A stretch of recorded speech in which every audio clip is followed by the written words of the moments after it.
সাভারের আমিনবাজারে বিএনপির চেয়ারপারসন বেগম খালেদা জিয়ার সুস্থতা কামনায় দোয়া মাহফিল এবং মিরপুর মফিদাম স্কুল অ্যান্ড কলেজের একাদশ শ্রেণীর নবীনবরণ অনুষ্ঠান অনুষ্ঠিত হয়েছে। অনুষ্ঠানে প্রধান অতিথি হিসেবে উপস্থিত ছিলেন ঢাকা ২ আসনে বিএনপি মনোনীত প্রার্থী এবং বিএনপির চেয়ারপারসন বেগম খালেদা জিয়ার উপদেষ্টা আমানুল্লাহ আমান। বক্তৃতায় তিনি বেগম খালেদা জিয়ার দ্রুত আরোগ্য কামনা করেন এবং বলেন আসন্ন নির্বাচনের সুযোগ পেলে আমিনবাজারের ব্যাপক ও দৃশ্যমান উন্নয়ন করবেন। এবং বাংলাদেশের স্বাধীনতা সার্বভৌমত্ব ধরে রাখার জন্য দেশটিতে বেগম খালেদা জিয়ার বিকল্প আর কেউ নেই। বেগম খালেদা জিয়াকে জন্য এই জন্য আপনারা দোয়া করবেন, আল্লাহ যেন তাকে সুস্থ করে আমাদের মাঝে নিয়ে আসেন। আমি প্রতিশ্রুতি ব্যক্ত করেছি যে কেরানীগঞ্জের মতো এই আমিনবাজার ভাগুটাকে উন্নয়ন করে তারপরে কেরানীগঞ্জের উন্নয়ন করবো আমরা। অতএব আমিনবাজার ভাগুটার জনগণ বুঝুক, ছাত্রছাত্রীরা বুঝুক যে উন্নয়ন কাকে বলে, উন্নয়ন কাকে বলে।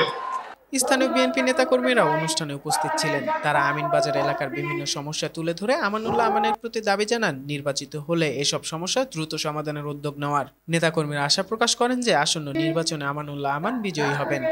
আলহাজ আমানুল্লাহ আমান, যিনি সাবেক মন্ত্রী, সাবেক এমপি, সাবেক ডাকসুর ভিসি, উনি এই ধানের শীষের কাণ্ডারি ঢাকা ২ আসন থেকে উনি মনোনয়ন পেয়েছেন। ওনার নেতৃত্বে আগামী দিনে এই ঢাকা ২ আসনকে আমরা ঢেলে সাজাবো ইনশাল্লাহ। ওনার কাছে চেতে হয় না, উনি বুঝে ভাষা বুঝে উনি উন্নয়নের কাজ করেন এবং উনি প্রতিশ্রুতি দিয়েছেন যে আমিনবাজার ইউনিয়নে নির্বাচিত হলে ব্যাপক উন্নয়ন করার পরে অন্য ইউনিয়নে কাজ করবে। সুতরাং এটা আমাদের জন্য গর্বের বিষয় যে আমানুল্লাহ আমানের মতো একজন নেতা আমাদের মাঝে আসছে এবং এই অনুষ্ঠান করতে পারতেছি আমরা, সেই জন্য আমরা অনেক গর্বিত।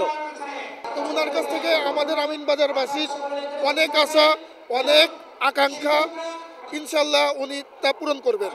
নবীন শিক্ষার্থীদের হাতে ক্রেস্ট ও ফুল তুলে দেওয়া হয় এবং ২০২৫ সালের কৃতিত্বপূর্ণ শিক্ষার্থীদের সংবর্ধনা দেওয়া হয়। শিক্ষক ও শিক্ষার্থীরা বলেন এ ধরনের আয়োজন শিক্ষার্থীদের উৎসাহিত করে এবং তাদের জীবনে সফল হওয়ার অনুপ্রেরণা যোগায়।